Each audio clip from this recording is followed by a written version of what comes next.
Yes.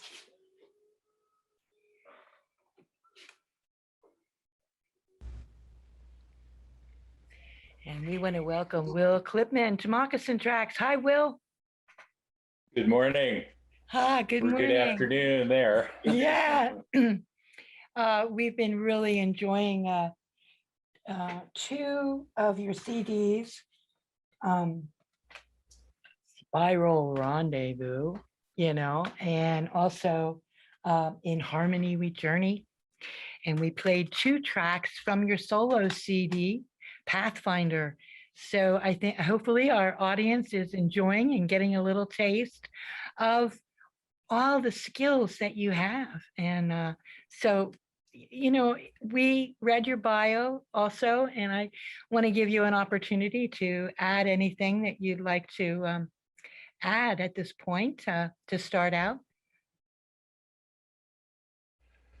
Well, not having heard what she read, I'm sure that was about as much as anyone would want to know about me. So I'll just let your presentation stand. Okay, that's terrific. We really appreciate that you started playing the drum and piano at age 3. That's really terrific. One of the things that we love about the albums, of course, is that impromptu kind of playing, that the flute playing that our Carlos Nakai does. And I wanted to ask you, how does the inspiration come to you to add the different percussion instruments? Well, it comes from many different sources. I think before we ever sit down to play the music, there's the inspiration of the natural world, um, in which I find everything to be music. And also all our previous musical experiences leading up to that moment. And I think the key is just being open to the moment. And improvisation is really the fine art of climbing out as far as you can on the limb, sawing it off behind you, and hoping that it doesn't come crashing down. And if you bring that lifetime of experience and inspiration, and that openness to the moment, then most times it stays aloft magically, and musical magic happens. Some of it has to do with our Carlos and I having played together for 30 years, and you develop a real intuition and a simpatico with another musician. It's almost like a Vulcan mind meld. I know where he's going before he goes there, and vice versa. All of that, I think, comes into play in what you hear in the performances and on the recordings. Are the performances when you are touring now with this new CD, and um, how do the songs uh, sound? Do they sound similar to the CD, or that's what I was curious about. How do you work that out? That's a fair question. Yes and no. We never attempt to play the recorded version of anything note for note. We really believe in making every performance a one of a kind, unique experience that is just for you, the audience, that evening or afternoon, that has never been played before and will never be played again. That said, the key signatures are the same. The basic rhythmic pattern and my instrumentation is the same. The flute keys are the same. So there's that sense of familiarity, but also newness. Mhm. I think people then buy the CD and take it home and play it, and there's a sense of, wow, I recognize that, but this is even cooler because we have the magic of the studio in the mix.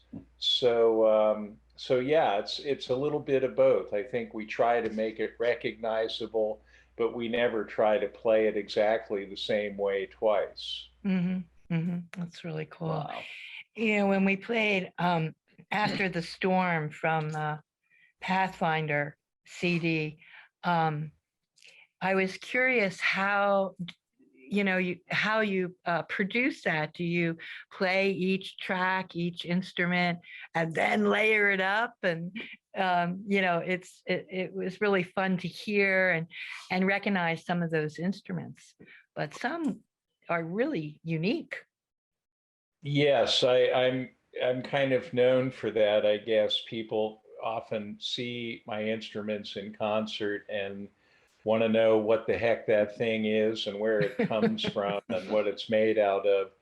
So that's kind of my stock in trade, is playing these exotic indigenous instruments in the context of contemporary instrumental music. But to address your question, which is a very good question, yeah, all those compositions on Pathfinder are layered.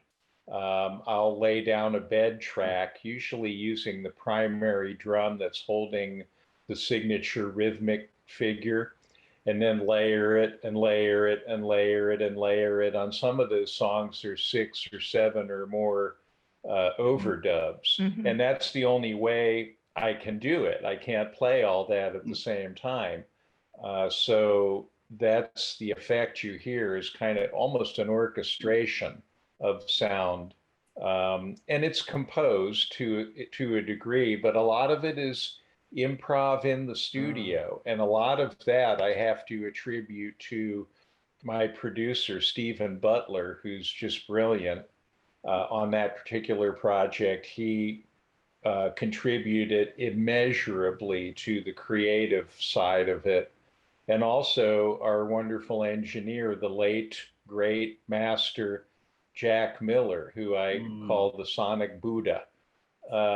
He just knew everything there. He forgot more about recording than I'll ever know, Huh. and was just a master of capturing the unusual sounds of these instruments. And then the three of us worked together to blend that into what we hope is a coherent whole. So, in that sense, the solo project was really a trio project with my Huh. producer and my engineer. Oh, wow.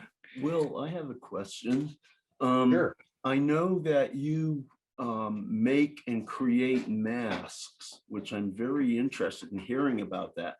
However, I'm curious, do you make any of your own instruments?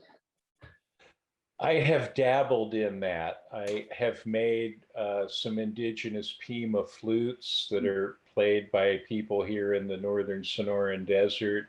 I made a wonderful set of Yaqui gourd water drums that were inspired by the Yaqui deer dances. But in general, no. I Because so many of my instruments are made for me by master craftspeople who do nothing but that. I really understand the difference between my dabbling around with it and their mastery of it. So I kind of leave that to the people who do that professionally and are really good at it, and try to honor that craftsmanship in my playing of their instruments. Thank you. Yeah. You're welcome. These are great questions, by the way. Thank Well, we've been really excited to talk to you. And, my house does house quite a few kunga style drums that were all handmade, and as well as some flat drums. And so, I'm always really curious about how do people learn to play, and how do they, where did they pick up? And I wanted to ask you if you traveled to learn from musicians who maybe play like the djembe and some of the other drums that we so often have, like dance classes where people come from Haiti or Cuba, or here in so-called Vermont, New Hampshire, which we're really lucky that we can experience that world beat. And I'm wondering if you travel to places to pick up on some of the rhythms and instruments. Not as much as you might think. I've been fortunate to come into contact with practitioners of different musical traditions who came here to Yeah. Turtle Island, and I was fortunate enough to connect with them at a certain point in their journey and my journey, which allowed us to work together and for me to learn some of those traditions. I have traveled around the world a good bit as a touring musician, but not so much to the source places where my instruments come from. That's been largely remote learning through recordings, acquiring the instruments, learning how to play them, also learning some of the folkloric context in which the instruments are played. One example out of many is the berimbau, which is the single-stringed bow harp from Brazil, which is an ancient, probably prehistoric instrument, but is also very important in the context of capoeira, the Brazilian martial arts slash dance tradition. Yeah. So rather than just twang around on it, I tried to learn and study that. So I understood that aspect of it from a folkloric and um, in what's the word I'm looking for? Musicological, ethnomusicological standpoint.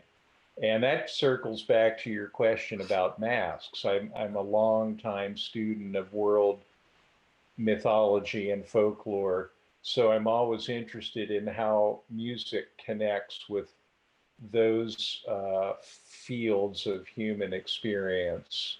Hmm. So that's a long answer, maybe longer than was needed, but there you go. It's your fault for setting me up.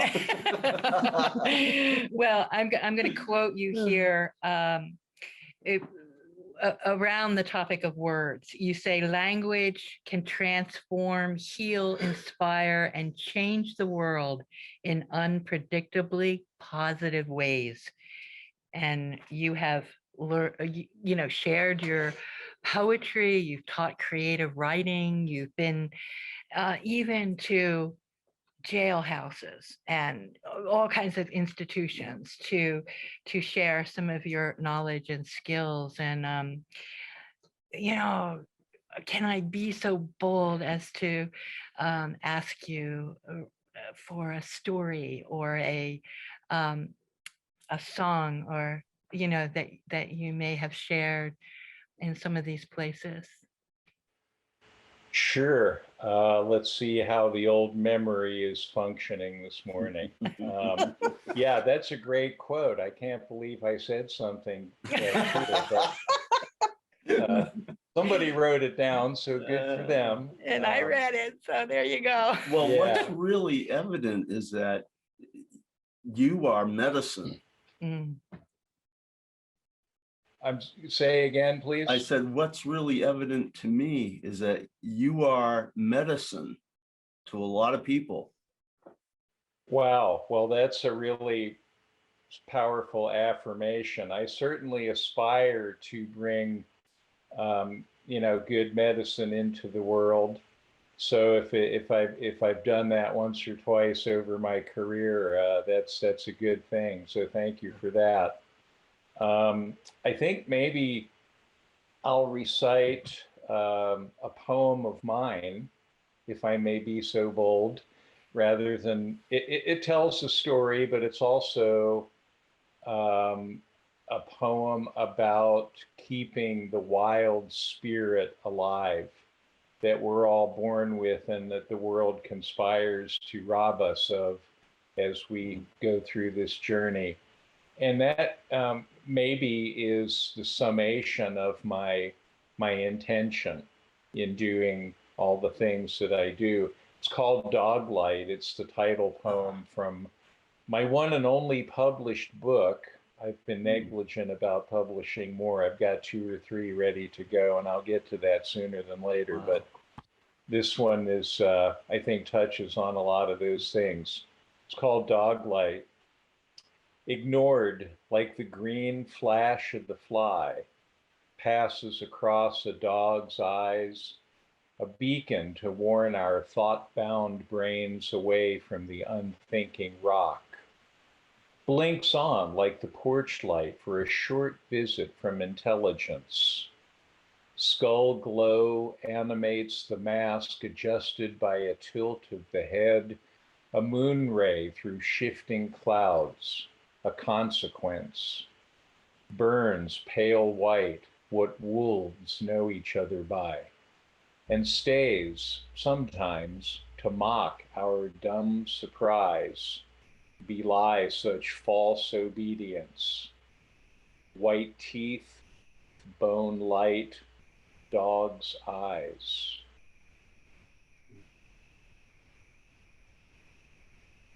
Wow. Thank you.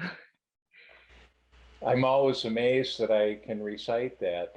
But that's, and I'm not huge on reading my own work or memorizing it. But for some reason, that poem is very totemic for me and is just lodged in the deepest folds of my brain, and is always there when I need to call it forth. So Someone said that they thought poetry was simply painting with words. And if that's true, you just conjured an incredible image for me. I think you're right. I subscribe to that sort of synesthesia, cross-circuiting of the senses, where you smell colors and see sounds and hear textures and so on. And I think when you're open to the way art forms interact with one another, you experience it enriches the experience of a painting, a poem, a piece of music.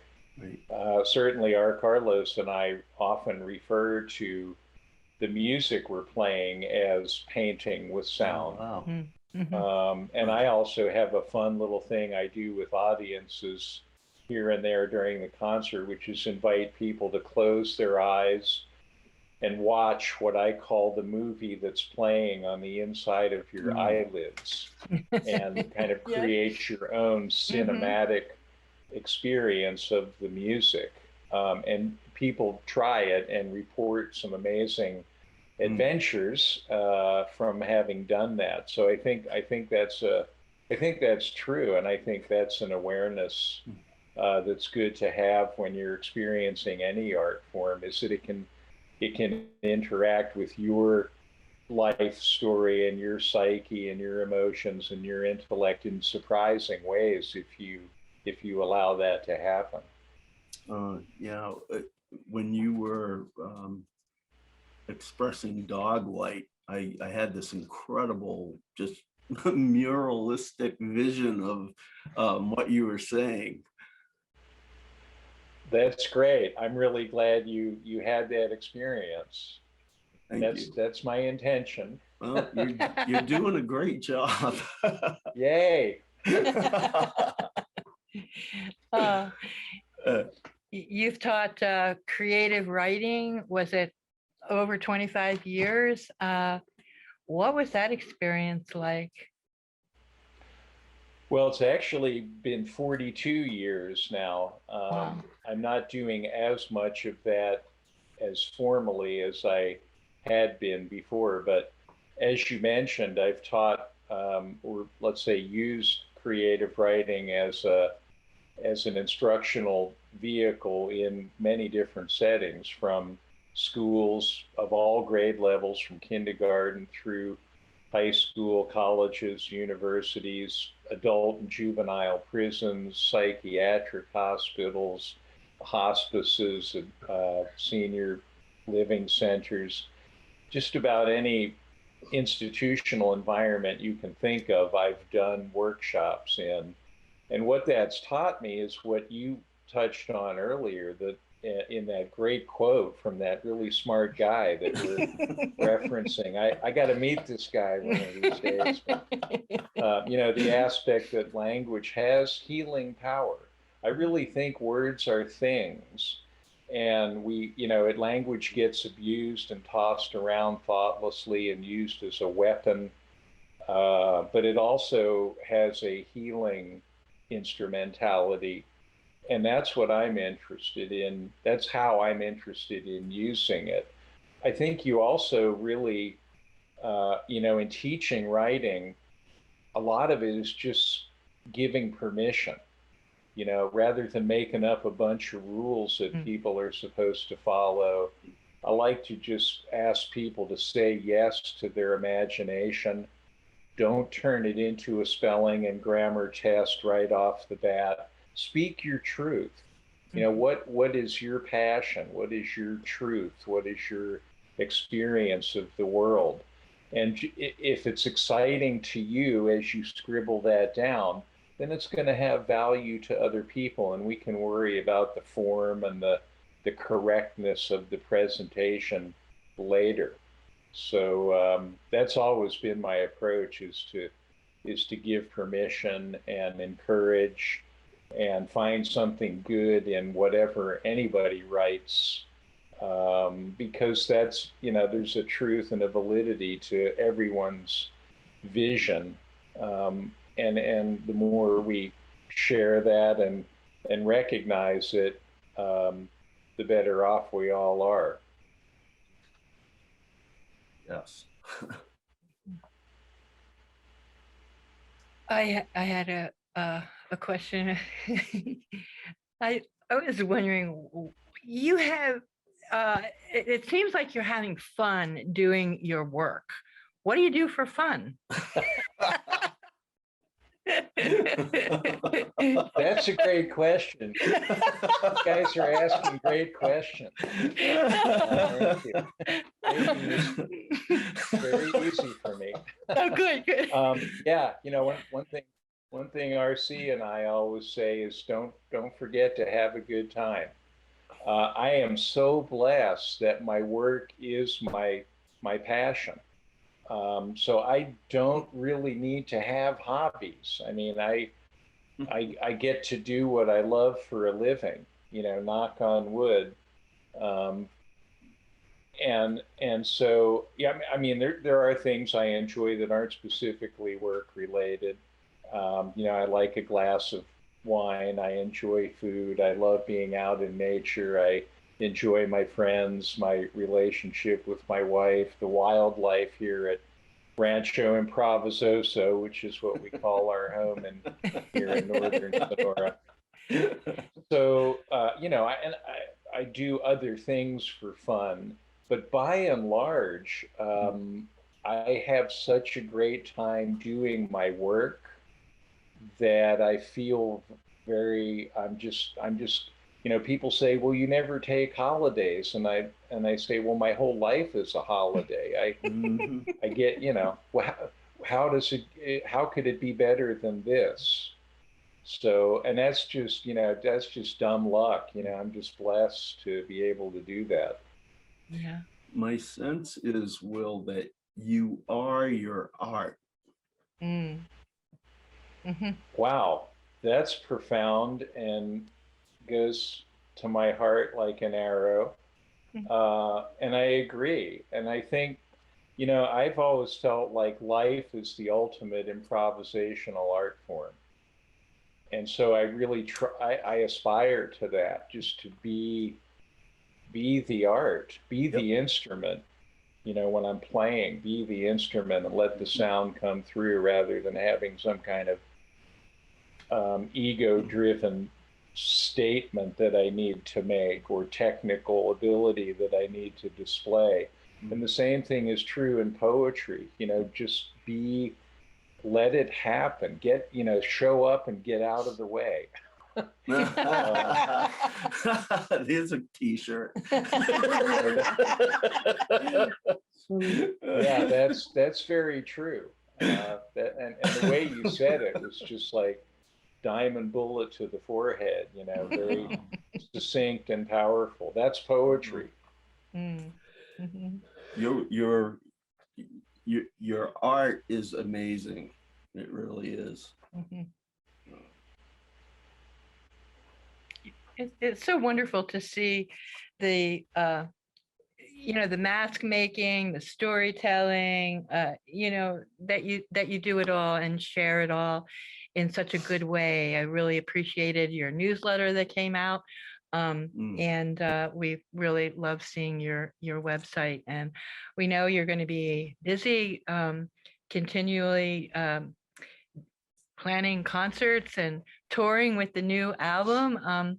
Is there like a favorite part of the tour or that you really love doing? It must be really gratifying to get together with old friends and be able to share the music together. I think that's the most rewarding part, old friends and new friends. Connect, I really need that connection with live audiences.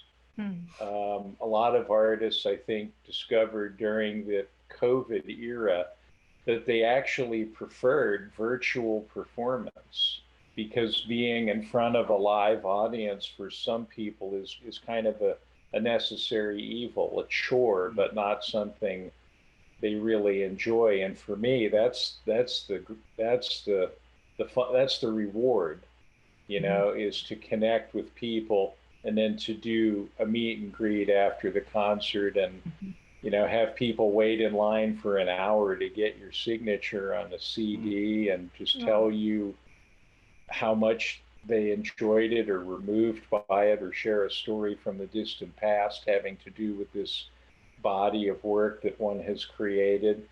Um, that is that's really the most fulfilling part of it for me. Mhm. So I'm really happy to have those opportunities to do that and just connect with people in that way. Mhm. Wow, it's so cool that you've been able to be the house percussionist for Canyon Records. And, I've been hosting this show, Moccasin Tracks, for I think it's been 13 years now. And I want to say that Canyon Records has been with me the whole time. And I really appreciate that they have, been recording for so long and share the music with radio stations. So I just want to say thank you to them in a big way. And um, but it must be interesting for you to, be sharing your music with not just our Carlos Nakai, but others as well. Yeah, I've had just a wonderful career as a Canyon artist. And I work with other record labels, but I have to say Canyon is the gold standard for the industry. The way they treat their artists, the way they run the business. There's so much integrity and so much spirit, heart, in what they do. And that's always the first question. What's the right thing to do? What's in service to the music? And what is going to help our artists connect with their audiences.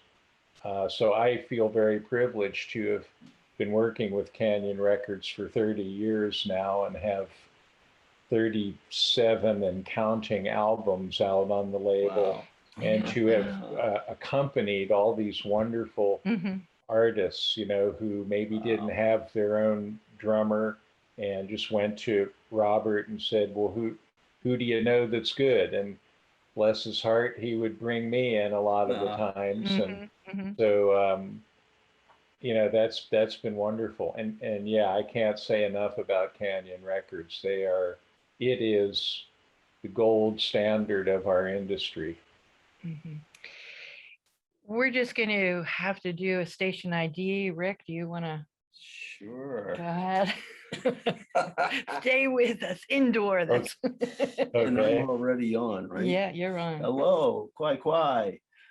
Welcome to Moccasin Tracks. We have the honor and pleasure to be interviewing Will Clipman today. He's a percussionist that has played for I want to say 60 years, maybe, if not more. And he's recorded with incredible musicians. He works with our Carlos Nakai. And I have been prodded to do a station ID. I could talk about Will more, but we are Moccasin Tracks, and we are being broadcast on WZNC LP Bethlehem. And you can find us online at North Country Community Radio at 99.9 FM and online at www.nocommunityradio.org. Thank you for listening. This is your co-host, Rockin' Ricky Rocket. Thank you, Rockin' Ricky. And also joining us here as co-host is Carolyn Blackhunt, who does a fabulous job picking out music, and we love her. And so glad to be here with both of you. My name is Deb Rigger. I want to thank you, Will, for just taking the time today to share with us and answer our questions. And we're going to run out of time, and we do have some minutes left, but did you want to address our audience in any way? Is there a special message you'd like to bring to our audience today? Well, I would just like to thank everyone who's listening for listening. Listening is really important, and we don't do enough of that in our world. So good on you for listening to radio and supporting this station and this show and Indigenous world music. That's one of the things that's going to save us if we're going to get saved, is Indigenous wisdom and world culture. And I would just say be human on planet Earth and have a good time. Yeah. Well, having a good time, that's certainly really good advice. And we aspire to that, I think, every week. Really try to have the best time we can, and but also with purpose and conscious. And I love how you say in the beginning of on your website, the conscious creativity. And indeed, you have definitely brought that to us today and remind us of that as we move along. It's just been a real honor to talk to you. So thank you for joining us. And Rick, in closing, is there anything else you'd like to say? I just want to say thank you, Will, for being on our show. This has been tremendous. I love your music. You are an inspiration, even more so today since I've met you. Well, thank you. It's been my pleasure to connect with both of you and have this wonderful conversation. And let's think of it as a pebble tossed in the pond of conscious creativity and see what ripples out from it in the world. I think it will be good. All right. Thank you, Will. And we'll say adios for now, but we'll continue to play your music here on our show. Thank you. I'll see you down the river and around the bend. Of course. Thank you. Bye now. Bye.